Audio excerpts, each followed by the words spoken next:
je vais définir en peu de mots rero mu magambo make ndagiye gutanga ubusobanuro la différence itandukaniro entre foi et croyance. hagati yo kwizera n'imyizerere.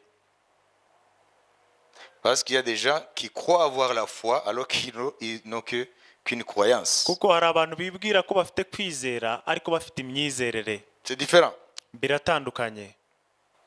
La foi, kwizera, la définition que je vais donner ne remplace pas la définition biblique. ubusobanuro ngiye gutanga bwo kwizera ntabwo bukuraho ubwa Bibiliya. Vous savez, nous avons dans Hébreux 11:1, murabizi mu Baheburayo 11:1 Dieu définit ce qu'est la foi. Imana itanga ubusobanuro bwo kwizera. D'abord qu'on nous lit Hébreux 11:1. Badusomere Abaheburayo 11, chapitre 1er. 11 umurongo wa mbere. Kwizera ni ukumenya rwose ibyiringirwa udashidikanya ko bitazaba, kandi niko kuduhamiriza ibyo tutareba ko ari by'ukuri. Amen. Ça c'est la définition de la Bible. Ubwo ni ubusobanuro bwa Bibiliya. Et elle est vraie.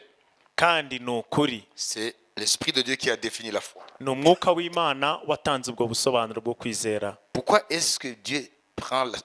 Vous voyez, quand tu lis la Bible, tu ne peux pas trouver beaucoup d'endroits où le concept est défini. Iyo usomye Bibiliya ntabwo ushobora kubona ahantu henshi aho igitekerezo cya buri jambo rya Bibiliya kigenda gisobanurwa kenshi. Mais ici, Dieu a pris soin de définir ce qu'est la foi. Ariko ahangaha Imana yaciye umurongo ku gusobanura Dieu kwizera a n'iki. pris soin. Ça veut dire Dieu a décidé de définir le mot foi, le concept de foi. Imana yafashe icyemezo hano cyo gusobanura icyo gitekerezo kwizera.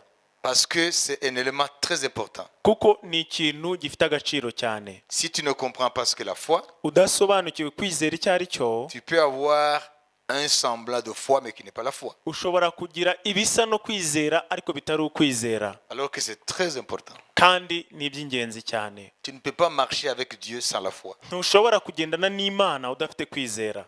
C'est toujours la Bible qui nous le dit. Bibiliya niko ivuga. Amen. Amen. Tu vas nous lire le verset 6 du même chapitre. Badusomera umurongo wa 6 muri icyo gice nyine.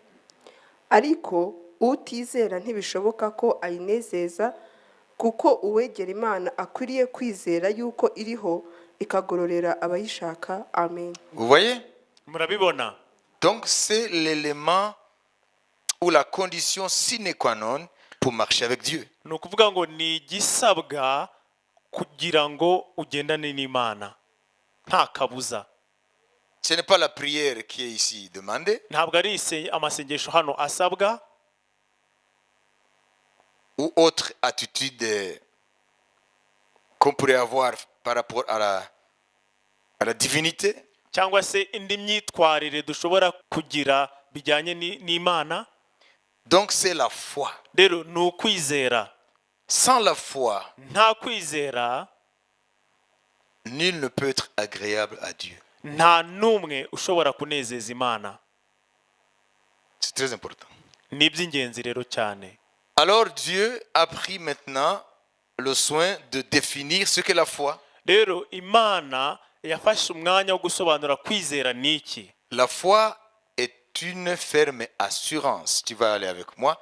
Kwizera ni ukumenya rwose Des choses que l'on espère. ibyiringirwa. C'est une démonstration de ce qu'on ne voit pas.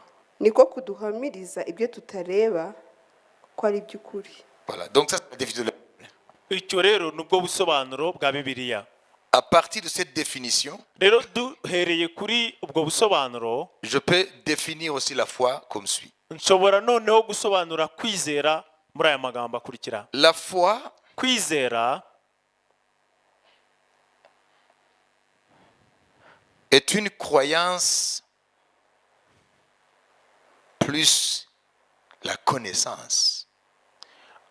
kwizera ni imyizerere ariko duteranyijeho ubumenyi. Ça veut dire croyance plus connaissance, ça donne foi.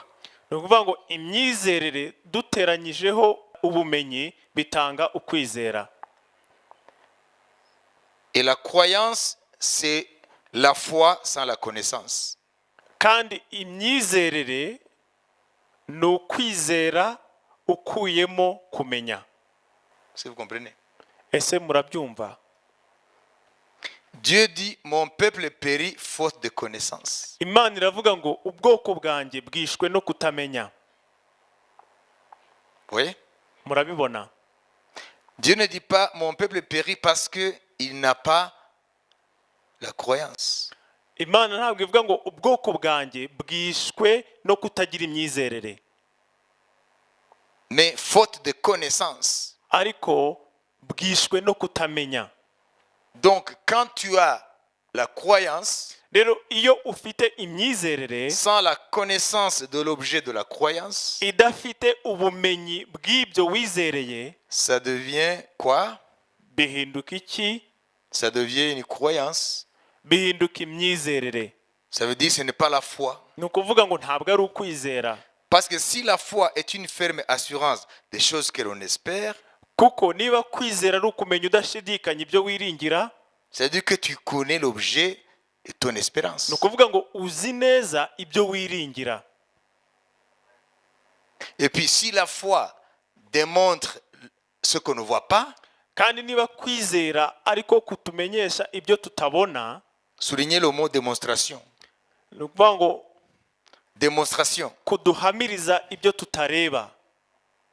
Iryo jambo, Parce que ce qu'on espère est invisible. kuko ibyo twiringira ntabwo bigaragarira aya maso, Ce n'est pas encore visible. ntabwo bigaragarira aya maso yacu.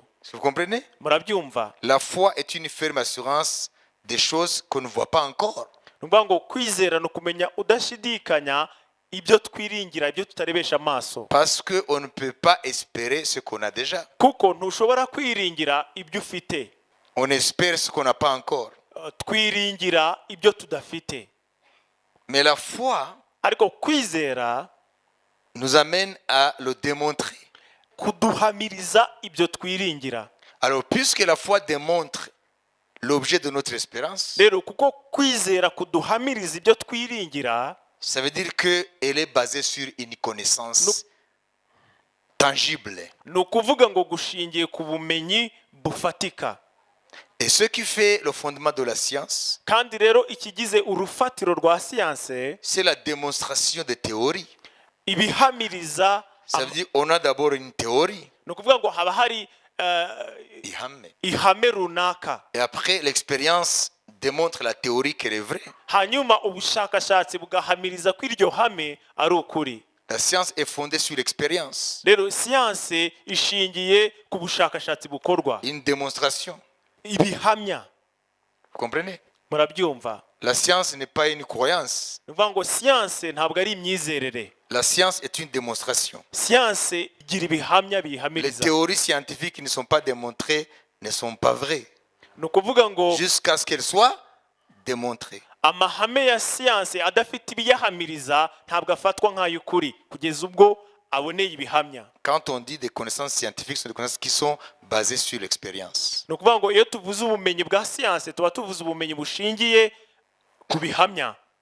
Alors, Rero si toi, tu dis que tu as la foi, wowe niba uvuga ngo ufite kwizera, et que tu ne peux pas démontrer la substance de ta foi, ukaba udafite ibihamya by'ibyo wizera, vous savez vers quoi ça conduit? muzi aho biba biganisha? Ça conduit Biganisha généralement kenshi à la superstition.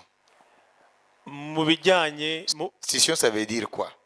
Ça veut dire que ni ukuvuga ngo ce sont des pratiques et des choses irrationnelles ni ibintu by'imikorere n'imigenzo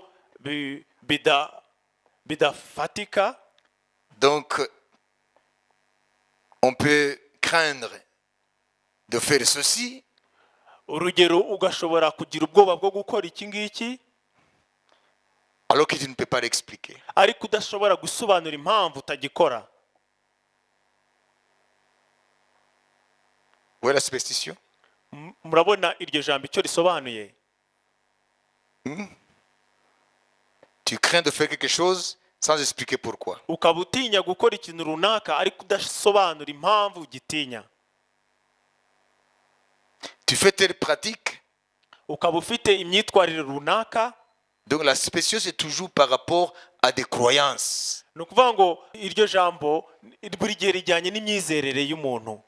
Quand on est superstitieux, Ni ukuvuga ngo iyo umuntu afite rero iyo myizerere, tu as certaines pratiques, aba afite imigenzo runaka, tu crains certaines choses, agatinya ibintu runaka, tu fais certaines choses agakora ibintu runaka sans connaître le pourquoi. atazi impamvu yabyo.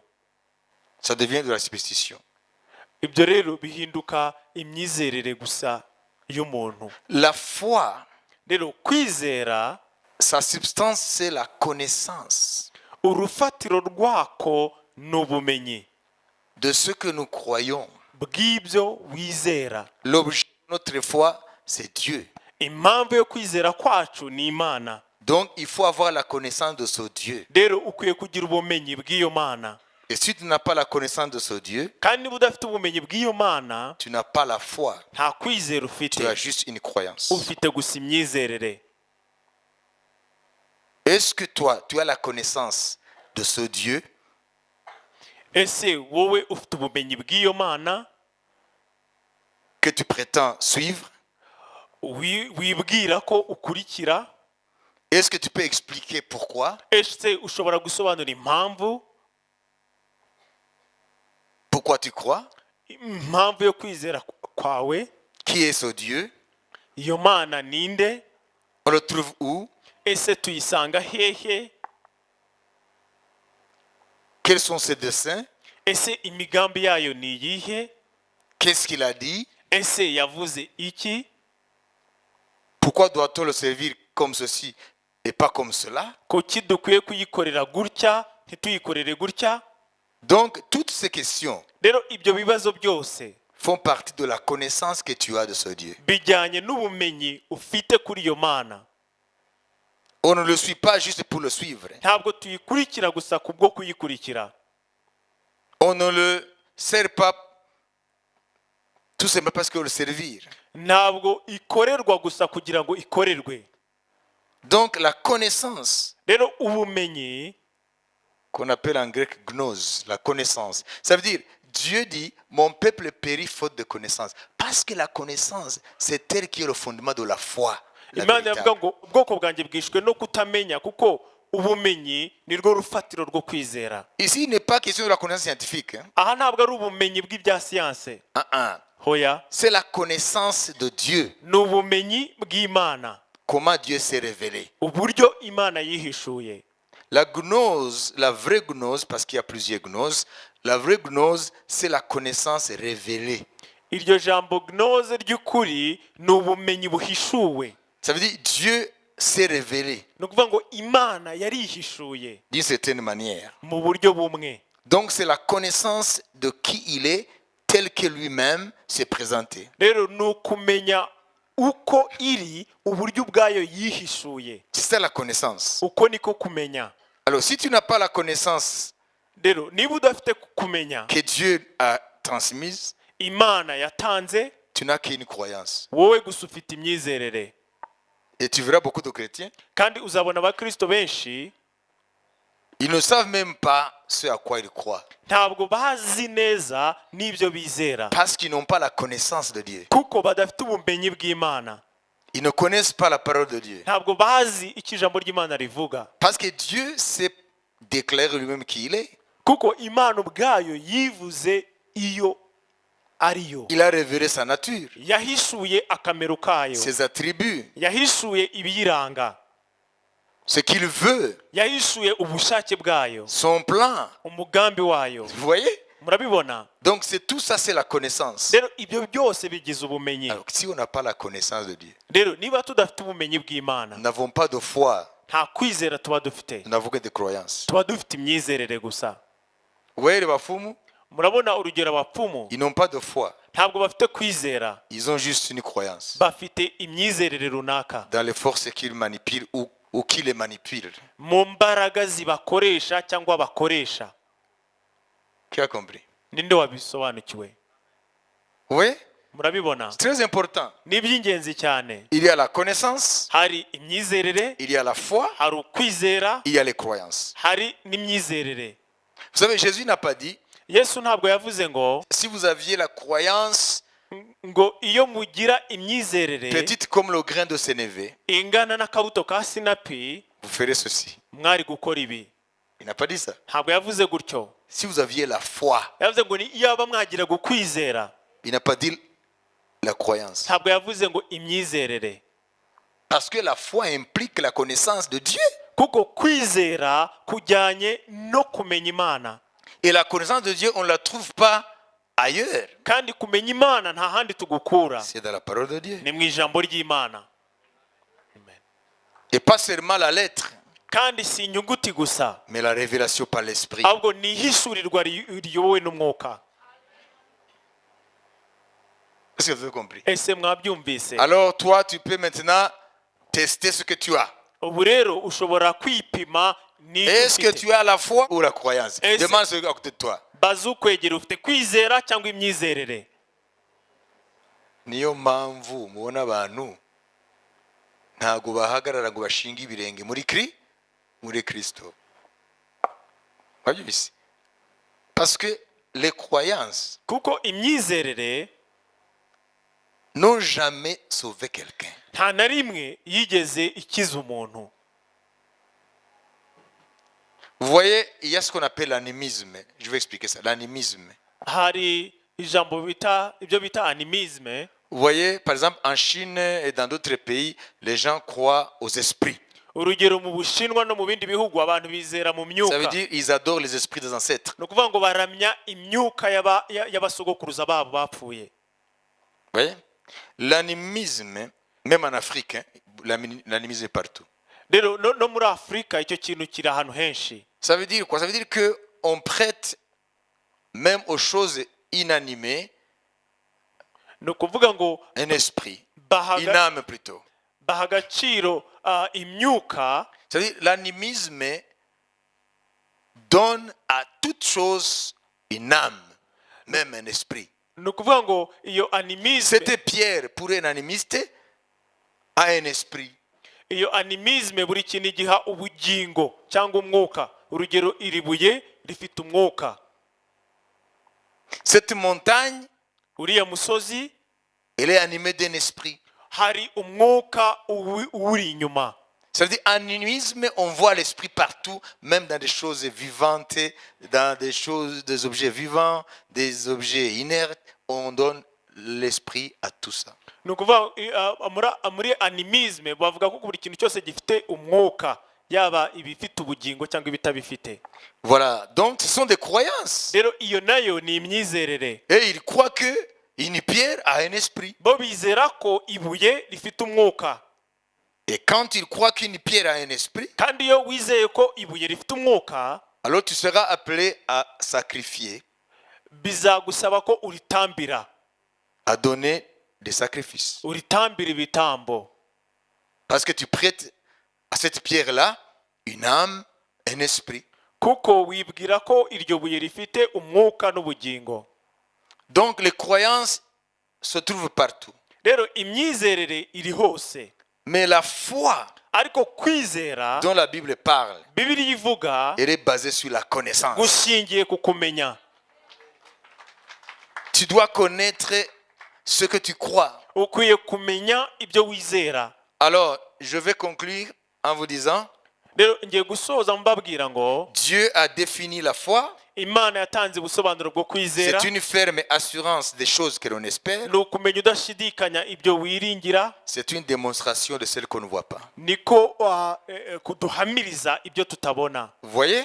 Murabibona? Donc le chrétien ne croit pas n'importe quoi. Ni ukuvuga ngo mu Kristo ntabwo yizera ibibonetse byose. Parce qu'il est en mesure de démontrer. Kuko aba akwiye kuzana ibigaragaza. Il a la capacité de démontrer ce à quoi il croit. Afite ubushobozi bwo kwerekana ibihamya bw'ibyo yizera. Qui a compris? Ninde wabyumvise? Non, non. Il y a point A et point B dans Hébreux 11. Il faut que je vous explique que vous compreniez. Ni ukuvuga Abaheburayo 11 rufite agace ka mbere n'agace ka kabiri. Umurongo wa mbere. Écoutez la définition. Mwumve ubusobanuro. Et Flora, tu vas me suivre. La foi est une ferme assurance des choses que l'on espère. Ça, c'est le point A. kwizera ni ukumenya rwose ibyiringirwa udashidikanya. Voilà, ça, c'est le point A. ako ni agace ka mbere. Une ferme assurance Kumenya rwose des choses que l'on espère. ibyiringirwa. Alors, puisqu'on l'espère, Rero kuko hari ibyo twiringira ils sont encore invisibles. ntabwo tuba tubibona. Point numéro 2. Agace ka kabiri C'est une démonstration niko kuduhamiriza des choses qu'on ne voit pas. ibyo tutareba. Ces choses que l'on espère ibyo twiringira sont encore dans le monde invisible. buba bikiri mu isi y'umwuka. Alors la foi les démontre dans le monde visible. Rero kwizera kubigaragaza mu isi y'ibigaragara. C'est Dieu lui-même qui définit la foi. Ni Imana ubwayo itanga ubusobanuro bwo kwizera. Et si la foi a cette dimension de démonstration, Kandi niba kwizera gufite urwo rwego rw'ibihamya, alors nous ne sommes pas parmi ceux qui ont des croyances. twebwe ntabwo turi mu ruhande rw'abafite imyizerere. Parce que les croyances ne sont pas démontrables. Kuko imyizerere nta bihamya ifite. C'est du domaine de l'irrationnel. Ni ibintu gusa biri aho mu mwuka. On est dans la superstition. Bidafatika biri aho. Pourquoi est-ce que tu dois te lever par le pied droit? Ese ni ukuki ukwiye kubyuka ubanje ikirenge cy'iburyo? Pour les superstitieux. Abo ni babandi bizera ibintu. C'est que quand il se lève avec le pied gauche, cette journée va mal finir. Ni ukuvuga ngo iyo abanje ikirenge cy'ibumoso avuga ngo uyu munsi urarangira nabi. Ça, c'est de la superstition. Ibyo ni ibintu byo mu myuka. Il ne peut pas le démontrer. Nta bihamya bifite. On a cogné ma voiture du côté gauche. Ngo bagonze urugero imodoka yanjye ku ruhande rw'ibumoso. Pourquoi cet accident est arrivé? Ese kubera iki nagize ino mpanuka? Ah, je me rappelle. Ndabyibutse. La première personne que j'ai saluée le matin. Umuntu wa mbere nasuhuje mu gitondo. C'est quelqu'un qui fait quoi? Ni umuntu umeze ute? Tera umwana. Est-ce que tu peux le démontrer toi? Ese ushobora kuzana ibihamya ko ari byo koko? Mais combien de gens qui le croient dans la vie? Ariko se ni abantu bangahe babyizera mu buzima? Beaucoup. Benshi. Qui a compris? Ninde wabyumvise? Hein? Il ne faut jamais saluer cette personne Ntukaramutse uriya muntu avant de saluer les autres. mbere y'uko uramutse abandi. Tu vas avoir des problèmes cette journée. Uzahura n'ibibazo uwo munsi. Qui a déjà entendu parler de ça? Ninde wumvishe ibintu nk'ibyo? Est-ce que si tu as un accident ce jour-là, Ese niba wagize impanuka muri uwo munsi, tu peux vraiment démontrer que c'est lié à la personne là que tu as salué le matin? ushobora rwose guhamya ko biterwa n'uwo muntu waramukije mu gitondo? Tu ne peux pas démontrer ça. Ibyo nta bihamya bifite. Alors, puisque tu ne peux pas le démontrer, Rero kuko nta bihamya bifite, ça fait partie des croyances. ibyo nabyo ni Et imyizerere. les croyances conduisent à la superstition. Kandi imyizerere izana icyo kintu cy'ibintu byo mu myuka gusa. Ibintu by'imiziro n'ibiki byose bidafite umutwe n'amaguru. Ibyo nibyo bita superstition. Vous voyez? Imiziro. Imiziro idafite umutwe n'amaguru. Nguriya impamvu bangonze nuko niwe nabanje gusohoza. Démontre-moi ça. Bimpamirize. C'est de la foutaise. Ibyo ni ibintu C'est de la folie. by'ubusazi gusa. Vous comprenez? Murabyumva? Autre chose. Ikindi, Ega nuko umugwe mwanga kubivuga iwanyu bajya bababwira ngo ntugasohoke mu rugo utabanje ikintu mu kanwa. Ubanze unywe ikintu. Mushaka ko murahisha ibiki? Banyogokuru siyo babwiraga. Pourquoi? nukubera iki? Icyo gikoma uri banze mu kanwa cyangwa ayo mazi cyangwa ibyo cyayi gifite imbaraga zihe zo kukubuza ko abademoni bagutera? Mais démontrez-moi ça. Bimpamirize. C'est de la superstition. Ibyo ni imiziro gusa. C'est du domaine des croyances. Biri mu rwego rw'imyizerere. Parce que ce n'est pas démontrable. Kuko nta bihamya bifite. Ntabwo uri umukene ngo kubera ngo kanaka, mais c'est pas démontrable. Ibyo nta bihamya bifite. Urabyumva? Hein? Donc les croyances, ça t'amène dans le domaine de la superstition. Rero imyizerere ikuganisha mu miziririzo idasobanutse. Généralement. Muri rusange. Mais la foi que Dieu définit dans la Bible, Ariko kwizera Imana isobanura muri Bibiliya, Dieu a bien défini. imana yagusobanuye neza. La foi est démontrable. Kwizera kujyana n'ibihamya, Ça peut être démontré. bishobora kuhamirizwa. Or, les croyances ne sont pas démontrables. Ariko imyizerere nta bihamya ifite.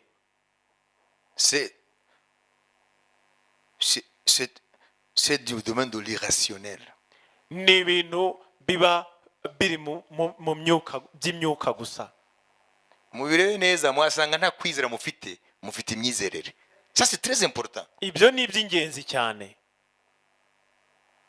Mbabwire nshobora kuzana umuntu umwana nkambwira ni dusobanurira impamvu wowe wizera Yesu utubwire kuko utizera Muhammad, kuko utizera Baha'u'llah, kuko utizera bya gakondo, kuki murebe ibyo abantu basubiza hano, muzamenya ko abantu benshi bafite imyizerere ntibafite kwizera. Wabibizi parce qu'ils ne peuvent, niyo mpamvu ubona abantu benshi nta jambo ry'Imana bagira, noneho bakitwa abakristu, wajya kureba ibyo bakora ugasanga ni ibintu gusa tuba tuba mu kinyarwanda ngo ni biki iby'imiziro. Wabibizi niyo mpamvu bavuga ngo natwe turasenga. Gusenga n'ibyo byabaye umufuka bashiramo byose by'Imana. Aje witwa gute? Modeste, wowe ibibazo ufite jya usenga. Niba namaze kumva ibyo, urugo rwakunaniye kubaka jya usenga. Abana nta bakunaniye jya usenga. Kubera ko bavuga gutyo, bafite imyizerere ntabwo bafite kwizera. Niba ndabyumvise jya usenga. Mwabyumvise? Abanyarwanda benshi barasenga ariko ntabwo bafite kwizera. Wabyumvise? Cyangwa ngo jya wizera Imana. Iyihe Mana? Imana ziri kwinshi. Nani bazi ko Imana ziri kwinshi? Ni mushware ishobora kuba Imana kuri rye. Buri gitondo nkayiramya kugira ngo imfashe kumara umunsi neza. Abahindi bafite Imana zingana n'amoko yabo uko angana, kandi bamwe bafite n'Imana bajyana mu mufuka. None sizo n'Imana? Ce sont des formules vides de sens. Ni ibintu bidasobanutse, Vide de sens. bidafite ireme. Parce que la foi, Kuko kwizera c'est une ferme assurance ni ukumenya rwose udashidikanya des choses que l'on espère. kw'ibyo wiringira. Si Dieu s'arrêtait là, Iyo Imana ihagarikiraho, à Hébreux 11a, Abaheburayo 11:1 agace ka mbere, on resterait dans le domaine des croyances.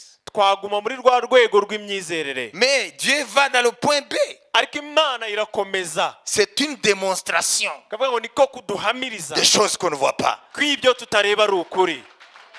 So our faith can be demonstrated. Rero kwizera kwacu gufite ibihamya. Hallelujah. Hallelujah. Our faith is tangible. Kwizera kwacu kurafatika. In Jesus' name. Izina rya Yesu It's tangible. kurafatika. You can touch Ushobora kugukoraho our faith. kwizera kwacu. Hallelujah. Hallelujah. Hallelujah. Hallelujah. Hallelujah. Hallelujah. Hallelujah. Amen. If you are a child of God, Niba uri umwana w'Imana, you have the ability in the spirit ufite ububasha mu mwuka to demonstrate bwo kugaragaza what you believe. ibyo wizera Tangible. bigaragara. Ça, ce ne sont pas des croyances. Ibyo rero ntabwo ari imyizerere. Faith Kwizera is different from beliefs. gutandukanye n'imyizerere. Write down. Ibyo mubyandike. Faith Kwizera is different from beliefs. gutandukanye n'imyizerere. La foi est différente des croyances. Kwizera gutandukanye n'imyizerere. Alors, qu'est-ce qui nous fait que notre foi soit différente des croyances? ese ni iki gituma kwizera kwacu gutandukana n'imyizerere? C'est la connaissance. ni ukumenya. Comprenez? Amen. Qu'est-ce qui fait que la science est tangible? ni iki La vraie science. gituma siyanse y'ukuri yemerwa Parce qu'il y a aussi des pseudosciences. ifatwa nk'ukuri, kuko hari izindi siyanse zitari ukuri. Pourquoi est-ce que la science est tangible? ni ukuki siyanse yemerwa nk'ihame? Parce que ce sont des théories qui ont été démontrées. nuko ni amahame aba yabonye ibihamya. C'est la démonstration. ni ibihamya. C'est pourquoi on dit c'est plausible. On y croit. niyo mpamvu abantu bashobora kuvuga ngo twabyizera. Je crois que la terre tourne autour du soleil. nizera ko isi izenguruka izuba. Je crois que la terre tourne autour d'elle-même, fait la rotation d'elle-même. nizera ko isi yizenguruka ubwayo. Vous comprenez? murabyumva? Parce que ça a été démontré. kuko bifitiwe gihamya. Mais avant la démonstration ariko mbere yuko ibyo bihamya biboneka, de cette vérité que la terre tourne autour du soleil, byuko kuri ko isi izenguruka izuba pendant 365 jours, iminsi 365, la terre a déjà fait la rotation. isi ibimaze kuzenguruka izuba. Et puis la terre tourne autour d'elle-même pendant 24 heures. kandi isi irizengurukaho ubwayo buri masaha 24. Ça, avant cette découverte, mbere y'ubwo bushakashatsi, les anciens grecs, les philosophes grecs, abagiriki ba kera, abafilozofe ba kera, il y en a qui disaient que la terre est ronde. hari abavugaga ko isi ari umubumbe. C'est vrai ou c'est pas vrai? C'est vrai. Que la terre est sphérique. C'était vrai ou c'est pas vrai? ese byari ukuri cyangwa ntabwo byari ukuri? Vrai ou faux? byari ukuri. Mais c'était du domaine de quoi? Des croyances. ariko byari bikiri imyizerere, Parce qu'ils n'avaient pas de possibilités pour le démontrer. kuko nta bubasha bari bafite bwo kubona ibihamya. Cette démonstration est venue avec la découverte des instruments tels que, vous voyez, des télescopes. ibyo bihamya batangiye kubibona bamaze kubona ibikoresho nka za telescope. Ça veut dire, tu peux dire, je crois ceci. ni ukuvuga ngo ushobora kuvuga ngo nizera ibi, Tant que ce n'est pas démontré, ariko igihe cyose nta bihamya bifite, c'est du domaine des croyances. biba biri mu rwego rw'imyizerere. Or, Dieu ne veut pas que nous restions dans le domaine des croyances. kandi imana ntishaka ko tuguma muri urwo rwego rw'imyizerere. Il faut passer au point B. dukwiye kwinjira mu gice cya kabiri. Point B, ça veut dire Hébreux 11, 2. Point B. abaheburayo 11:1 ku gice cya kabiri. Une démonstration ibihamya de celle qu'on ne voit pas. bw'ibyo tutareba. Il faut passer à la démonstration. ukwiye kugira ibihamya, Autrement, tu n'as que des croyances. naho ubundi uba ufite imyizerere gusa. Niyo mpamvu ubona abantu no mu matorero nangira ngo barahari biri kwambara amasogisi aracyaha. Ils voient les démons partout. babona abadayimoni ahantu hose. Niyo ndamaze kumva abantu bameze ngaho cyangwa n'iki gihe nyine. Qui t'a dit que les démons sont dans les chaussettes? ese ninde wakubwiye ko abadayimoni baba mu masogisi? Babonye inyoni inshasha muri environnement yabo ije kuririmba ati karabaye. Ati uriya n'umuzimu dayimoni. Kandi n'inyoni Imana yiremeye. Ahubwo yayoroje ngo ikuririmbire. Et puis j'ai une question. hari ikibazo rero mfite. Pourquoi vois-tu partout des démons au lieu de voir des anges? ni ukuki ahantu hose uhabona abadayimoni aho kuhabona abamarayika? Pourquoi tu vois la puissance de Satan plutôt que de voir la puissance de Jésus? ni ukuki ubona buri gihe imbaraga za satani aho kubona imbaraga za yesu? Niyo mpamvu abantu n'abakristu bahamutse bagendera mu bwoba batinya Satani kurusha gutinya Imana. Mwabyumvise? Satani muri dushe satani mu masogisi, satani mu rukweto, satani muri ibi, satani mu bintu byose. Pourquoi est-ce que tu vois les démons plutôt que de voir les anges? ese ni ukuki buri gihe ubona abadayimoni aho kubona abamarayika? Pourquoi est-ce que tu vois les ténèbres au lieu de voir la gloire? ni ukuki ubona umwijima aho kubona ubwiza? Dans leur discours, ces gens qui n'ont que des croyances, mu magambo yabo abo bantu bafite imyizerere 80% de ce qu'ils disent, 80% y'ibyo bavuga c'est le diable. ni satani. Dieu lui accorde 20%. imana bakayiha 20%. De ces chrétiens-là, abo bakristo rero ils n'ont que des croyances. bafite imyizerere gusa. C'est de la superstition. ibyo ni imizi gusa. Regarde la Bible. reba icyo bibiri ivuga. Suivez-moi, suivez-moi. munkurikire. Dieu veut que vous soyez efficaces. imana irashaka ko muba ab'umumaro. Des chrétiens qui ont de l'efficacité. abakristo bafite umumaro. Lève ta Bible, zamura bibiliya yawe si tu en as. niba uyifite. Ok, merci. Dans Murakoze. ta Bible, muri iyo bibiliya yawe, dans ta Bible, muri bibiliya yawe, l'endroit où Dieu a cité Satan, ahantu imana yavuze satani c'est 0,0000. ni 0000. Lève ta Bible. zamura bibiliya yawe. L'endroit où Dieu a parlé de Satan, aho imana yavuze satani, où il mentionne Satan, aho ivuga satani 0,0000. ni 0 n'ibice 000. Mais dans ton discours, ariko mu magambo yawe tu donnes à Satan 80%. satani ukamuha 80%. Satani yanteye. Satani yagujishana. Satani byagirije. Vous voyez? murabibona? Ça fait partie des stratégies de Satan. ibyo ni imitego ya satani.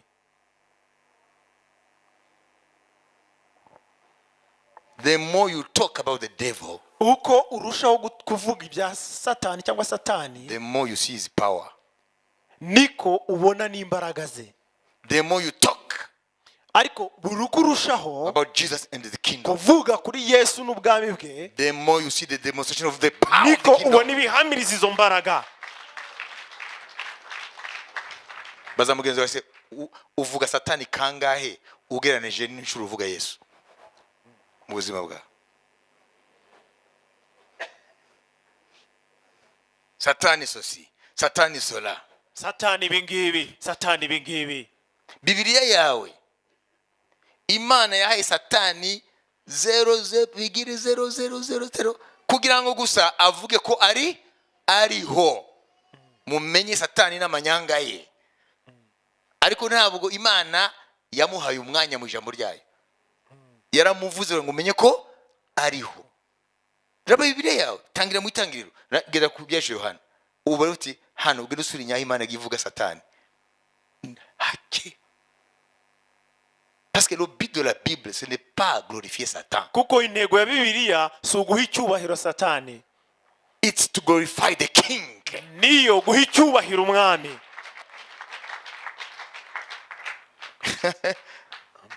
Vous comprenez? murabyumva? Ibyo uvuga n'ibyo ubona. Satani yateye. Satani yatwishe. Satani yahungabanije. Satani yagize ibi. Satani. Uriya ni satani. Ibi ni satani. Hari igihe uzacyaha Yesu ngo ni satani. Kuko ibintu byose biza ntumenye ibiri inyuma. Wabyumvise? amen. Yeah? Ndashaka kubabaza. Igihe Petero itoro ryasenze Herode yamufunze ngo amwice. Marayika akamufungura. Kuko amasengesho y'itorero. Igihe yazaga komanga aho bari. Byagenze gute? Baracyashe. Yari satani se? Simubaze. Ntabwo ari bya none. Bwemeze ati ntabwo ari bya none. ntabwo ari ibya none.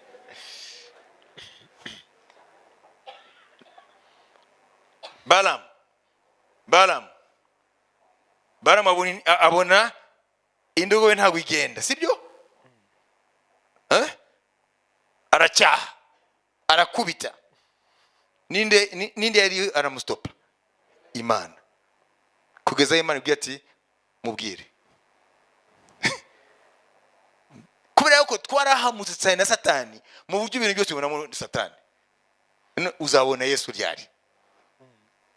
Uzamuvuga ryari? muha satani imbaraga adafite. Kutamenya ko ariho ni bibi, ariko kandi kumuha umwanya munini ni bibi. Wabyumvise? Kuko Bibiliya ntabwo yamuha umwanya munini, ntabwo ivuga ko adahari, iramuvuga ikavuga n'imbaraga akoresha ikaba byose, ariko ntabwo yamuha umwanya munini. Mukwiye gufata umwanya wo kuvuga the king, umwami. Hallelujah. Yego satani yateye, none mu izina rya Yesu nagende. Wabyumvise?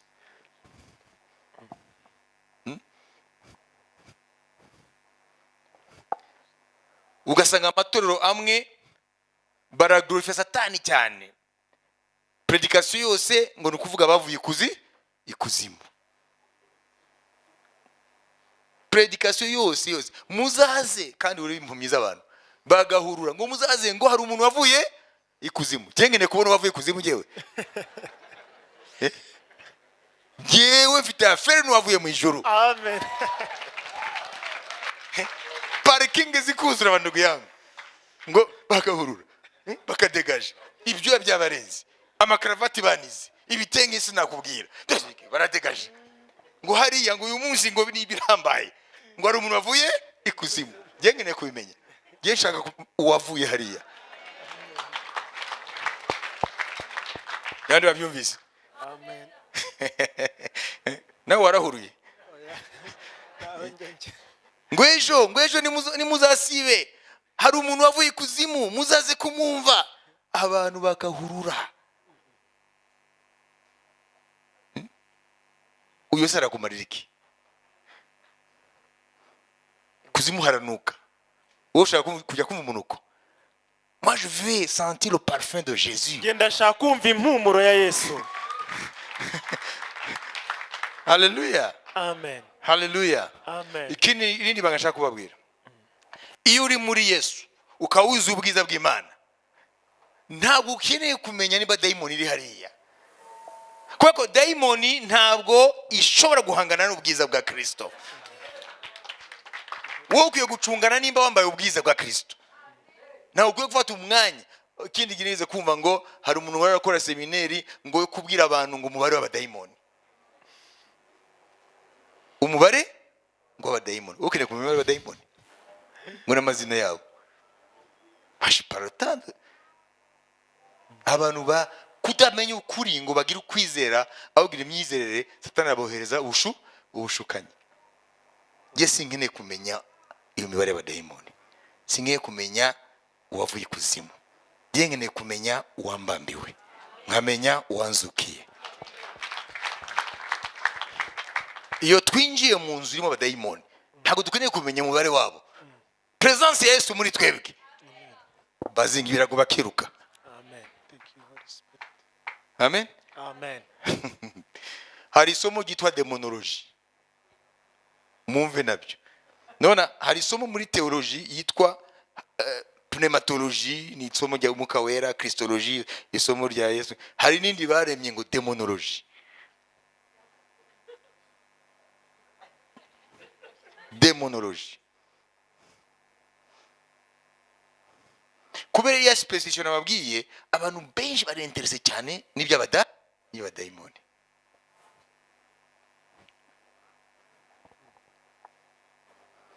Ukuguru kutaresha n'ukundi ngo ni daimoni, kandi yagwaye imbasa. Ninde umusinyumvuga?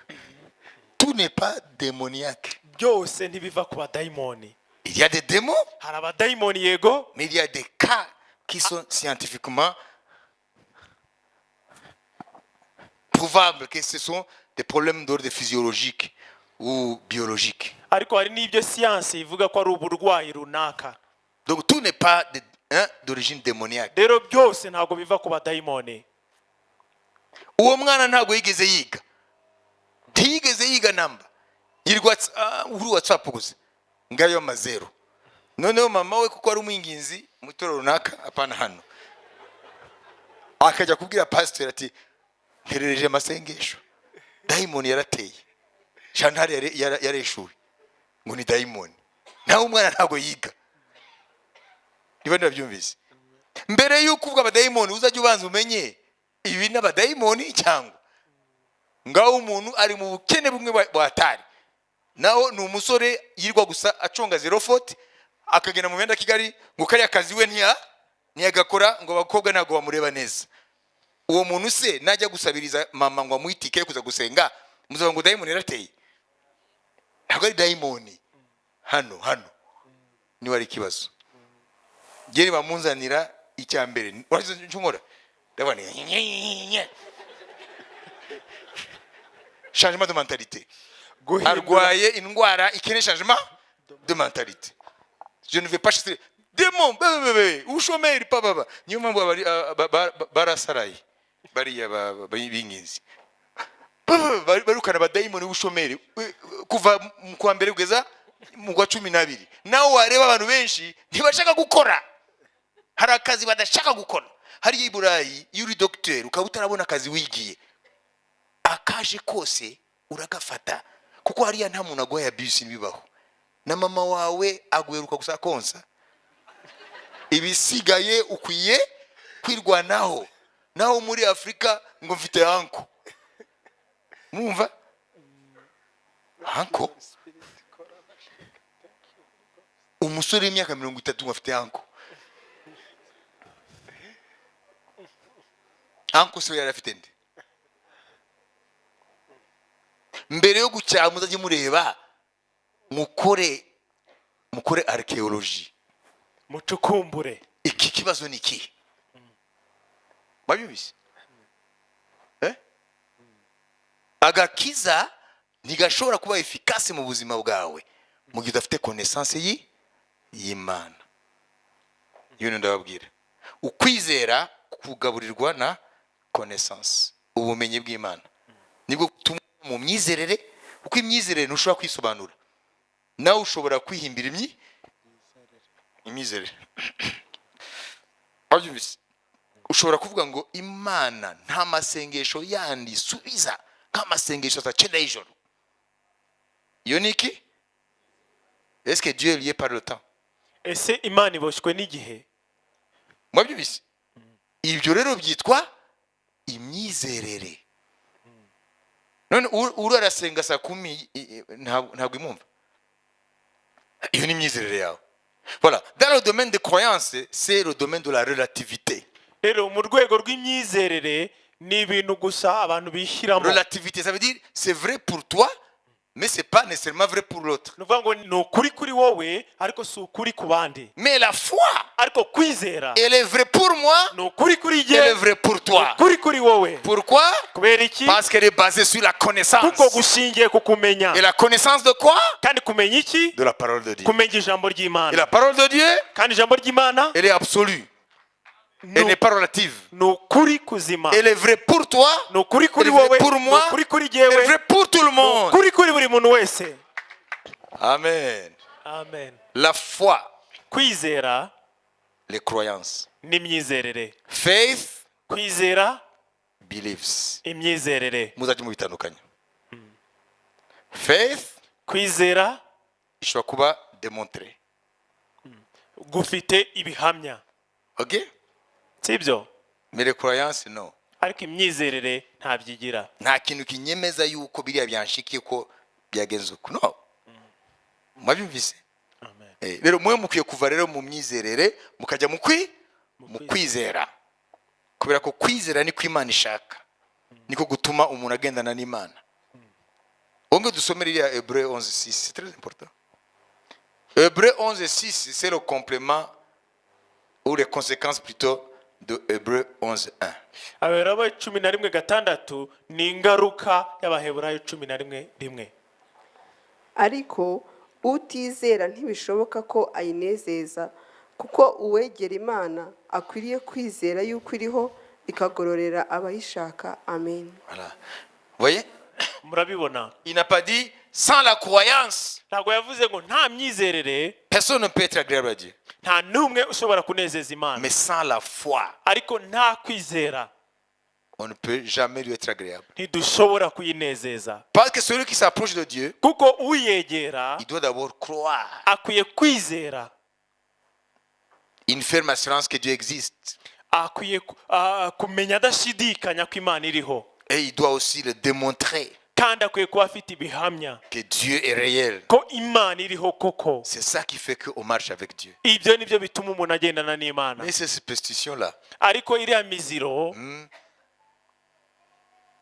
I believe this, I believe that. ngo nizere ibi nizere ibi, Qu'est-ce qui te dit que ce que tu crois est vrai? ese niki kikubwira ko ibyo wizera ari ukuri? Tes croyances. Iyo myizerere yawe Quel est le fondement? ifite uruhe rufatiro? Voilà. Notre foi a le fondement de la connaissance de la parole de Dieu. Kwizera kwacu gufite urufatiro kw'ijambo ry'Imana. Je crois que Jésus reviendra. Nizera ko Yesu azagaruka Enlever l'église. gutwara itorero. Ce n'est pas une croyance. Ntabwo ari imyizerere, C'est la foi. ni ukwizera. Pourquoi? Kubera iki? Parce que je peux le démontrer. Kuko nshobora kubihamiriza, A plus B. nkavuga ngo A guteranyaho B. Je crois à la résurrection des morts. Nizera mu muzuko w'abapfuye. Ce n'est pas le domaine de la croyance. Ntabwo ari imyizerere, Je peux le démontrer. mfite ibihamya bibihamiriza. Je crois que Jésus régnera 1000 ans sur terre. Nizera ko Yesu azatwara imyaka 1000 hano ku isi. Je peux le démontrer. Mbifitiye ibi bihamiriza. Je crois que Jésus transforme la vie. Nizera ko Yesu ahindura ubuzima. Je peux le démontrer. Nshobora kubihamiriza. Je crois que Jésus guérit. Nizera ko Yesu akiza indwara. Je peux le démontrer. Mbifitiye ibihamya. Je crois que Jésus chasse les démons. Nizera ko Yesu yirukana abadayimoni. Il est plus fort que Satan. Afite imbaraga kurusha Satani. Je peux le démontrer. Nshobora kubihamiriza. Je sais que Jésus libère de la malédiction. Nzi neza ko Yesu abohora imivumo. C'est pas seulement une croyance. Ntabwo ari imyizerere Je gusa. peux le démontrer. Nshobora kubihamiriza. Est-ce que vous comprenez? Ese murabyumva? Essayez de revoir ce que vous croyez Mugerageze kureba neza ibyo mwizera, pour que vous ne risquiez pas un jour d'être devant un constat terrible que vous n'avez jamais eu la foi mais que vous étiez dans la croyance. kugira ngo mutazasanga mwaraguye mu mutego wo kuba mufite imyizerere aho kugira ukwizera. Niyo mpamvu abantu sont flottants. Abantu usanga bareremba. Ce sont des croyances. Iyo ni imyizerere. Imana ntigendera n'umuntu afite imyizerere ntibaho, igendana n'umuntu afite kwizera. Est-ce que vous comprenez? Ese murabyumva? Le point de rencontre entre Dieu et l'homme, c'est la foi. Uruhuriro rw'umuntu n'Imana ni ukwizera. La ligne de démarcation de l'humanité, c'est la foi.